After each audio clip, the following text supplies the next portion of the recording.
পৃথিবীর মধ্যে সবচাইতে নিকৃষ্ট জায়গা হলো বাজার, আর সবচাইতে উত্তম জায়গা হলো আল্লাহর ঘর মসজিদ।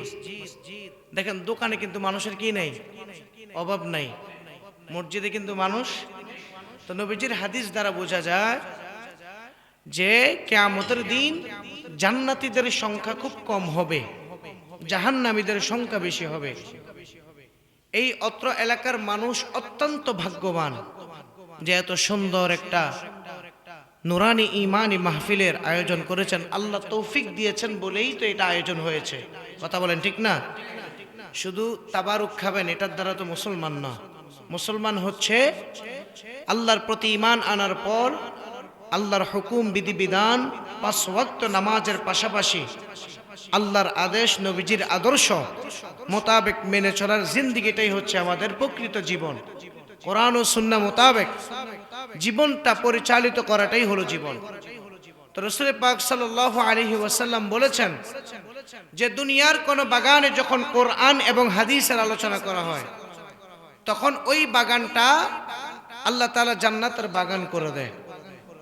তো এখন মসজিদ কিন্তু জান্নাতি বাগান, ঠিক না?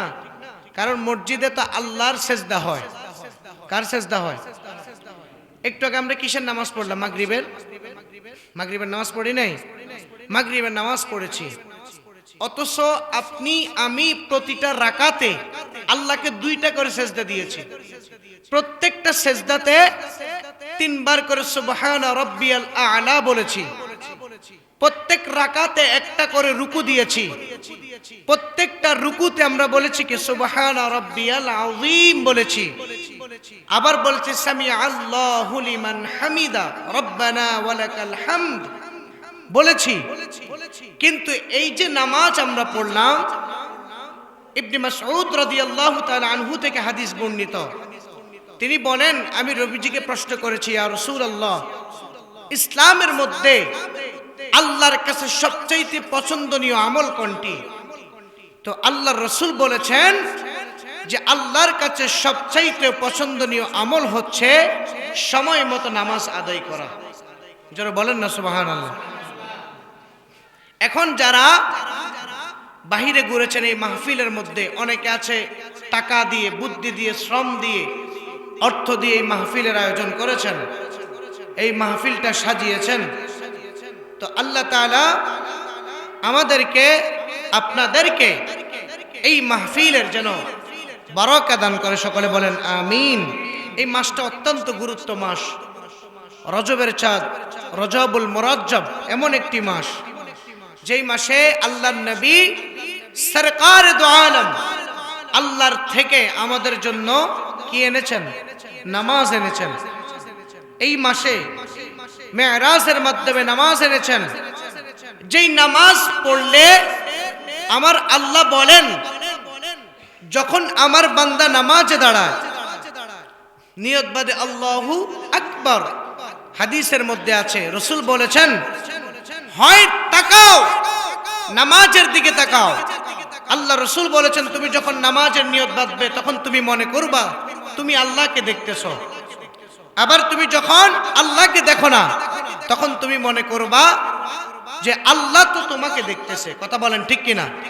আর যারা আল্লাহর এই নামাজগুলোকে, আল্লাহ কোরআনে বলেছেন ইন্নাস সালাতা তানহা আনিল ফাহশাই ওয়াল মুনকার, নামাজ মানুষকে দুনিয়ার ফাহেসা কাজ থেকে, গুনাহের কাজ থেকে, খারাপ কাজ থেকে, মিথ্যা থেকে, গীবত থেকে, শুগলখুরি থেকে আল্লাহ তাআলা বলেন নামাজ মানুষকে খারাপ কাজ থেকে বিরত রাখে।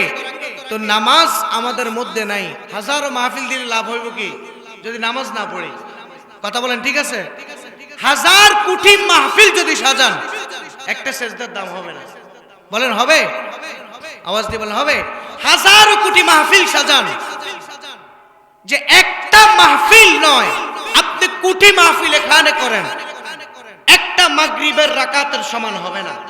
যে নামাজ আল্লাহর কাছে কত দামি, জোরে বলেন না সুবহানাল্লাহ।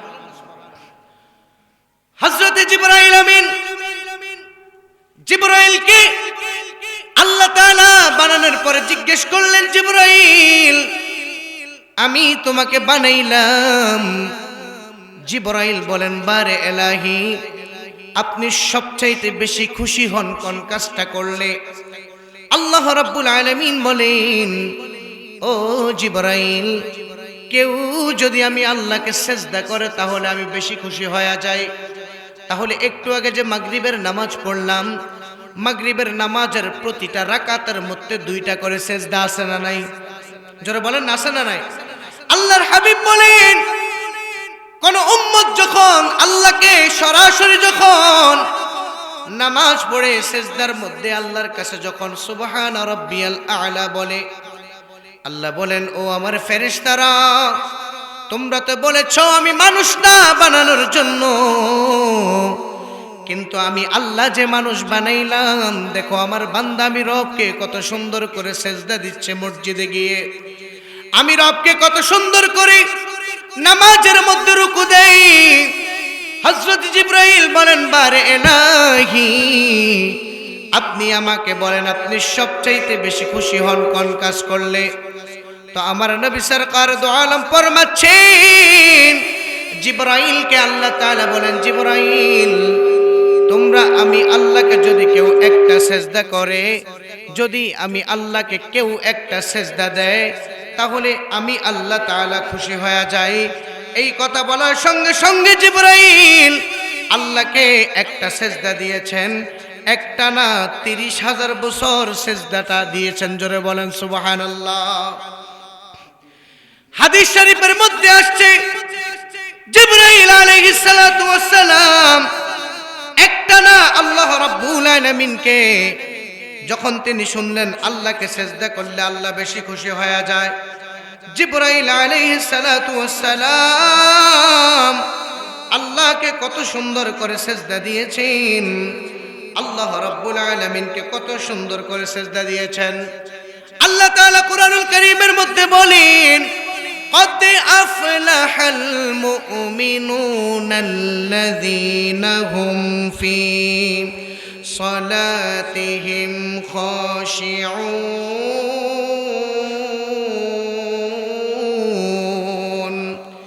এই আয়াতের ব্যাখ্যায় কুরআনুল কারীম 18 পারার মধ্যে আল্লাহ রাব্বুল আলামিন কত সুন্দর চমৎকার ভাষায় বলেন, নিশ্চয় সফল অর্জন করেছেন মুমিনগণ। কদ আফলাহাল মুমিনুন, যারা মুমিন হয়েছে।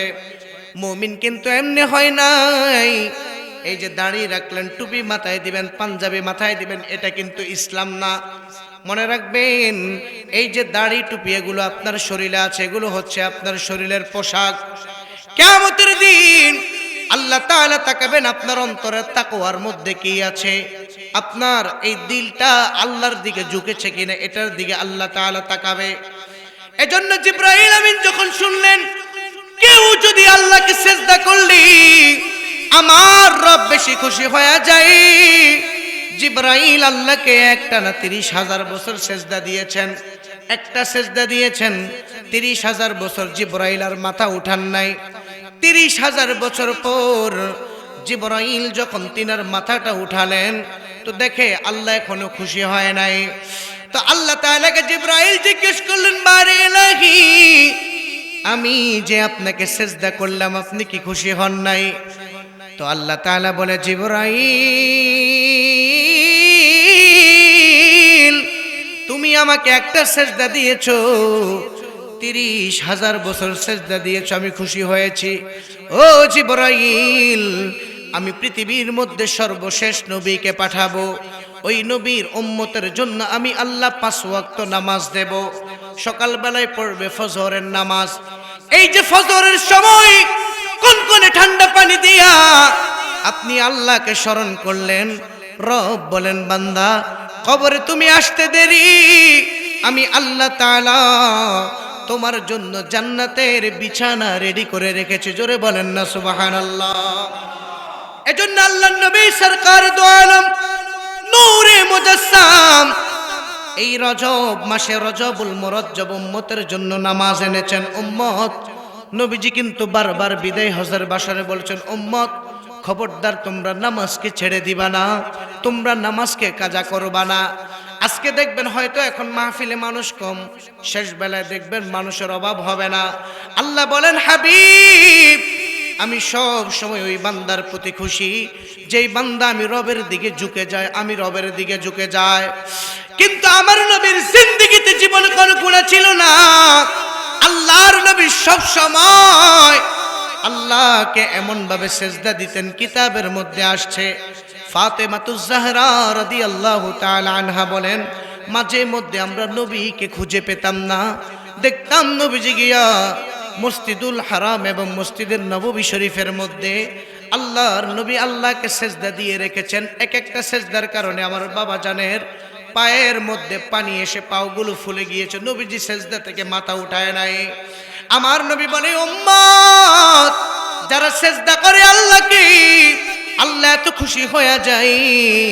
পৃথিবীর মধ্যে মনে রাখবেন, আপনার যত সমস্যা আছে সবকিছু সমাধান করার মালিক কিন্তু আল্লাহ।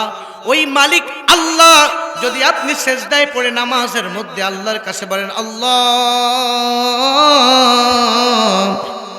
আমি সমস্যায় আছি, অভাবের মধ্যে আছি, অসুস্থতার মধ্যে আছি, অশান্তির মধ্যে আছি, একটা সেজদা দেন, ওই সেজদার মধ্যে দুইটা চোখের পানি ছেড়ে দিন, আমার রব আপনার সবকিছু সমাধান করে দেবে। ওই সেজদার মধ্যে আপনি যখন আল্লাহকে ডাকবেন, দেখবেন সেজদার বরকতে আল্লাহ আপনার সমস্ত বালা মুসিবত দূর করে দেবে। জিবরাইলকে আল্লাহ বলেন, জিবরাইল এত বছর সেজদা দিয়েছ, একটা বারো মাথা উঠাও নাই, কিন্তু আমি তোমাকে জানায়া দেই কিয়ামতের আগে পৃথিবীর জমিনে আমার নবীকে সর্বশেষ নবী করে পাঠাবো। ওই নবীর উম্মতের জন্য আমি আল্লাহ 5 ওয়াক্ত নামাজ দেব, যেই নামাজের প্রতিটা রাকাতের মধ্যে 2টা করে সেজদা থাকবে। জিবরাইল আমার নবীর উম্মতেরা প্রত্যেকটা রাকাতের সেজদার মধ্যে 3 বার সুবহানা রাব্বিয়াল আ'লা বলবে। আমি রব তোমাকে জানায়া দেই, ওই 3 বার সুবহানা রাব্বিয়াল আ'লা বলে একটা সেজদা দিবে। ওই একটা সেজদা তুমি জিবরাইলের 30,000 বছরের চাইতেও দামি হয়ে যাবে। জোরে বলেন সুবহানাল্লাহ, সুবহানাল্লাহ, আলহামদুলিল্লাহ, লা ইলাহা ইল্লাল্লাহ, সুবহানাল্লাহ, লা ইলাহা ইল্লাল্লাহ।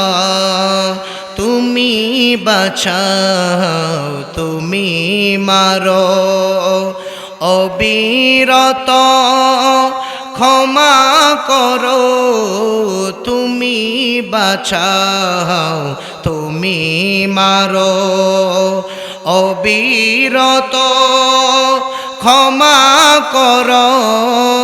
ধরার যে জন তাকে ধর, ধরার যে জন তাকে ধর, তোমার মুঠোয় সবই আল্লাহ। সুবহানাল্লাহ, আলহামদুলিল্লাহ, লা ইলাহা ইল্লাল্লাহ, সুবহান আলহামদুলিল্লাহ, লা ইলাহা ইল্লাল্লাহ। জোরে বলেন না আল্লাহু আকবার। এজন্য আল্লাহ তাআলা কুরআনুল কারীমের মধ্যে স্পষ্ট জানায়া দিয়েছেন, বান্দা আমি আল্লাহ তোমাদেরকে কত সুন্দর করে বানিয়েছি। আল্লাহ তাআলা বলেন, ইয়া আইয়ুহাল্লাযীনা আমানু দুখুলু, হে ঈমানদারগণ উদখুলু, আল্লাহ বলেছেন ফিসসিলমি কাফা, তোমরা পরিপূর্ণভাবে প্রবেশ করো।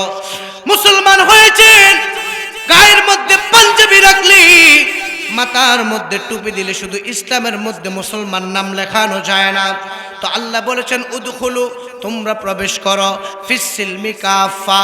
আল্লাহ বলেছেন হাবিব আপনি আপনার উম্মতদেরকে জানায়া দিন, তারা যখন নামাজ পড়বে, হাদিস শরীফের মধ্যে আল্লাহর রাসূল বলেন একজন মুসলমান আরেকজন কাফেরের মধ্যে পার্থক্যই হলো নামাজের। বলেন কিসের? কারণ পৃথিবীতে কাফেররা আল্লাহকে সেজদা করে, তারা নামাজ পড়ে না, কোনো কিছুই করে না। এজন্য হাদিসের কিতাবের মধ্যে আসছে আল্লাহ রাব্বুল আলামিন তার হাবিবকে জানায় দেয়, আল্লাহর নবী সরকার দু আলম বলেন, পৃথিবীর মধ্যে একজন কাফের, একজন বেঈমান, একজন বিধর্মী এবং মুসলমানদের মধ্যে পার্থক্যই হলো নামাজ। যখন কোনো মুসলমান আজানের সঙ্গে সঙ্গে নামাজের জায়গায় চলে যায়, মসজিদে চলে যায়, আমার রব বলেন, বান্দারি তুমি আমি আল্লাহর ডাকে সাড়া দিয়েছ, ফাজকুরুনি আযকুরুকুম ওয়াশকুরুলি ওয়ালা তাকফুরুন। এ বান্দা, মসজিদের মধ্যে 5 ওয়াক্ত নামাজের আজান হয়, এই আজানের ডাকে সাড়া দিয়ে তুমি মসজিদে এসেছ, আজানের ডাকে সাড়া দিয়ে তুমি নামাজ পড়ার জন্য এসেছ। ও বান্দারি, আমি রবকে তুমি যদি একবার ডাকো, আমি আল্লাহ তোমার ডাকে 700 থেকে 70 গুণ থেকে 700 গুণ আমি আল্লাহ তোমার ডাকে স্মরণ করব। জোরে বলেন সুবহানাল্লাহ। এজন্য আল্লাহ তাআলা কুরআনুল কারীমের মধ্যে বলেছেন, এ বান্দারা, আমি আল্লাহকে ভয় করলে হবে না, ভয় করার মতো করতে হবে। তো আল্লাহ বলেছেন ভয় করার মতো করো। আপনার অন্তরে যদি আল্লাহর ভয় না থাকে, তাকওয়া না থাকে, তাহলে আপনি মনে রাখবেন, পৃথিবীতে যে বান্দার অন্তরে আল্লাহর ভয় আছে, পৃথিবীতে যে বান্দার অন্তরে আল্লাহর তাকওয়া আছে, পৃথিবীতে যে বান্দার অন্তরের মধ্যে আল্লাহর মোহাব্বত আছে, ওই বান্দা দুনিয়ার বুকে কখনো কোনো অন্যায় করতে পারবে না, কখনো কোনো মিথ্যা বলতে পারবে না, কখনো গুনাহের কাজ করতে পারবে না। আবার আল্লাহ রাব্বুল আলামিন কুরআনুল কারীমের মধ্যে স্পষ্ট জানায়া দেয়, আল্লাহ রাব্বুল আলামিন বলেন, ইয়া আইয়ুহাল্লাযীনা আমানুত্তাকুল্লাহা হাক্কা তুকাতিহি ওয়া লা তামুতুন্না ইল্লা ওয়া আনতুম মুসলিমুন। এ দুনিয়ার মুসলমান, ও প্রজ্ঞানশীল আম্মারা, শুধু নামে মুসলমান হলেই হবে না, আল্লাহ জানে আমরা কেমন মুসলমান, এটা সব রব জানে। এজন্য আল্লাহ তাআলা বলেছেন, ইয়া আইয়ুহাল্লাযীনা আমানুত্তাকুল্লাহা হাক্কা তুকাতিহি ওয়া লা তামুতুন্না ইল্লা ওয়া আনতুম মুসলিমুন। আল্লাহ জানায় দে, বান্দা, মুসলমান হলেও হবে না, প্রকৃত মুসলমান হওয়া লাগবে। তো প্রকৃত মুসলমান হতে হলে কি লাগবে? আমাদের সমাজে এমন মানুষ আছে আজকে 40 বছর নামাজ পড়ে, কিন্তু ওযুটা কেমনে করবে এখনো জানে না। বলেন আছে না? অথচ এগুলো শেখার দরকার আগে। কথা বলেন ঠিক না? যেখানে আল্লাহ তাআলা বলেছেন আমি রব পবিত্র, আমার নামাজ হতে হবে পবিত্র, এমনও ব্যক্তি আছে যে অজু করবে কিভাবে, অজুর কয়টা ফরজ আছে এখনো জানে না, নামাজের নিয়তটা কিভাবে বাঁধবে, কিভাবে মসজিদে গিয়ে নামাজে দাঁড়াবে, জামাত সহকারে নামাজ পড়লে কতটা সওয়াব আছে, মসজিদে নামাজ পড়লে কতটা সওয়াব আছে। মুসলমানের জিন্দেগি 40 বছর 50 বছর চলে গিয়েছে। এজন্যই তো বললাম, এমন মাহফিল 50টা 100টা করে লাভ নাই। মাহফিল করবেন এমন মাহফিল, যেই মাহফিল থেকে কিছু শিখতে পারবেন। কথা বলেন ঠিক না? শিখার মতো যা আছে, ওযু করবেন, নামাজ পড়বেন, আমাদের দৈনন্দিন যা দরকার। মনে রাখবেন, যে বান্দা আল্লাহর ইবাদতের ক্ষেত্রে নিজেকে পবিত্র রাখতে পারে, নিজেকে পবিত্রতা অর্জন করতে পারে, আমার রব বলেন ওই বান্দা পবিত্র হলে আমি আল্লাহকে নামাজ পড়বে, নামাজ কবুল হবে কি হবে না আপনি কি জানেন? কিন্তু এর মানে কি যে নামাজ আমার কবুল না হতে পারে এজন্য নামাজ পড়বো না, তা নয়। নামাজ পড়তেই থাকেন, কবুল করার মালিককে। আজকে না হোক, কালকে না হোক, আজকে ফজর হোক, জোহর হোক, আসর হোক, মাগরিব হোক, এশা হোক, 1 সপ্তাহ 2 সপ্তাহ 40 দিন, আমি বলি 40 দিন একটানা আপনি জামাতে নামাজ পড়ে দেখেন, 40 দিন পরে আপনার আর নামাজ ছাড়তে কোনোদিন মনে চাইবে না। কথা বলেন ঠিক কিনা? এজন্যই নামাজ আমাদের জন্য কেমন শিক্ষা আমার নবী দিয়েছেন। নবীজি বলেছেন, উম্মত তোমরা এমন ভাবে নামাজ আদায় করো, নামাজ হচ্ছে তোমাকে কিয়ামতের দিন, যেখানে নবীজি হাদিসের মধ্যে বলেছেন কিয়ামতের দিন সর্বপ্রথম হিসাবই তো হবে নামাজ। কিসের হিসাব হবে? এই যে মানুষগুলো ঘুরতেছে নামাজ বাদ দিয়ে, এরা হিসাব দিবে না নাকি? আল্লাহর হিসাব থেকে, আল্লাহর কাঠগড়া থেকে কেউ 1 জাররা পরিমাণ আল্লাহর হিসাব না দিয়ে কেউ লড়তে পারবে? কারো ক্ষমতা নাই। কিয়ামতের দিন আল্লাহ রাসূল সাল্লাল্লাহু আলাইহি ওয়াসাল্লাম বলেছেন হাদিসের ভাষায়, কিয়ামতের দিন আল্লাহ তাআলা বলবেন, এ বান্দা, আমি তোমাকে নামাজের আদেশ দিয়েছি, আমি তোমাকে বলেছি ঈমান আনো, ঈমান আনার পর তোমার কাজ হচ্ছে নামাজ পড়া। কথা বলেন ঠিক না? তো নামাজ যদি তোমার মধ্যে না থাকে, তোমার মধ্যে যদি নামাজের আদর্শ না থাকে, তো তোমার দ্বারা তো গুনাহ হতেই থাকবে। আর আমি বলি তুমি 40 দিন একটানা নামাজ পড়ো, একটানা পড়ো, জামাতে পড়ো।